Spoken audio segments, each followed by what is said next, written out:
Diga-me uma coisa, você já pensou que para o resto da sua vida ninguém mais poderá lhe olhar no fundo dos olhos e dizer com a maior disfarçatez: foi caixa 2, não foi mensalão?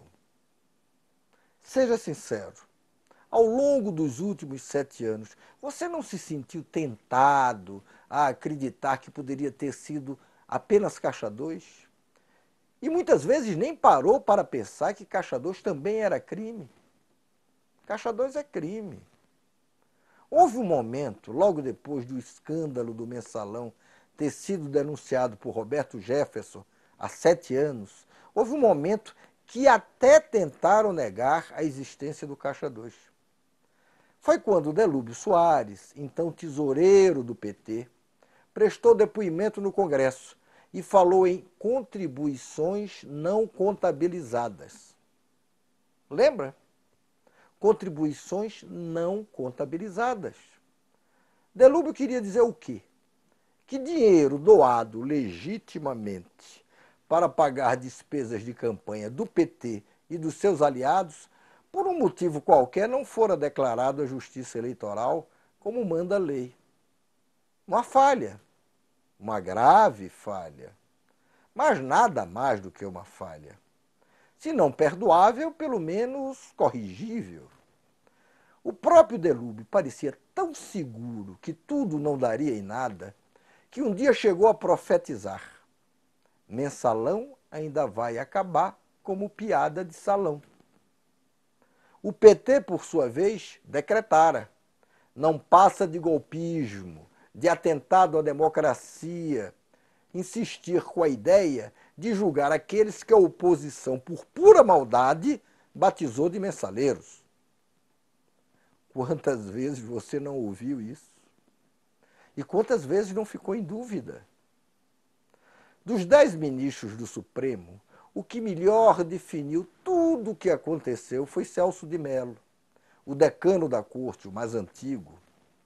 Disse Celso de Mello: foi um verdadeiro assalto à administração pública, com graves e irreversíveis danos ao princípio ético-jurídico da probidade administrativa e com sério comprometimento da dignidade da função pública. Que lições se pode extrair do episódio?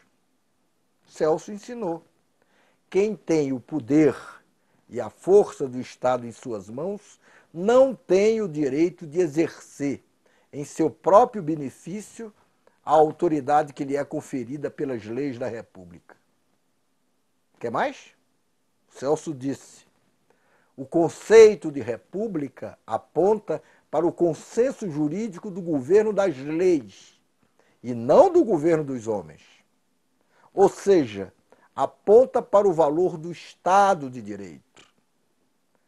E disse Celso de Mello por fim: porque se impõe a todos os cidadãos dessa república um dever muito claro, o de que o Estado brasileiro não tolera o poder que corrompe e nem admite o poder que se deixa corromper. Ainda está longe de acabar o julgamento do processo do mensalão. Mas até aqui, os ministros do Supremo Tribunal Federal já acabaram com a farsa de que o mensalão jamais existiu. Caixa 2 se alimenta de dinheiro privado, grande parte dele usado para financiar atividades ilícitas. Usou-se dinheiro público para subornar deputados federais que se dispuseram a votar como o governo Lula queria. Foi o que concluiu o Supremo. 22 réus já foram condenados por corrupção passiva e lavagem de dinheiro.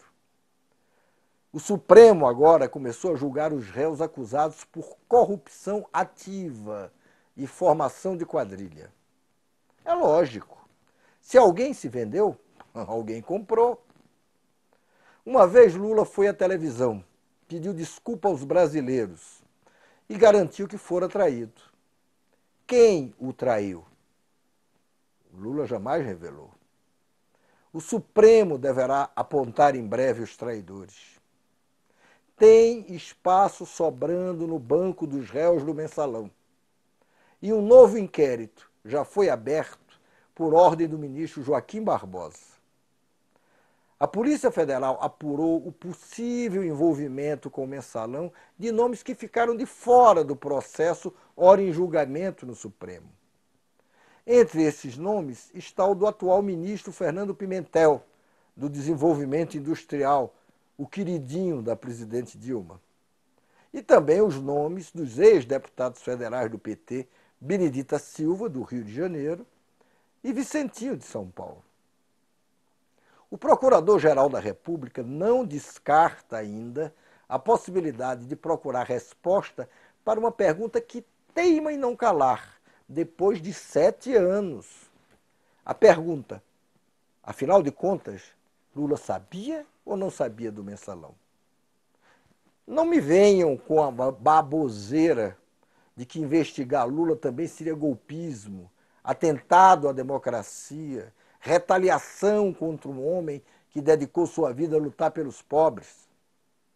A lei é uma só para todos. E ela não manda tratar alguns de forma diferente. Não manda, não.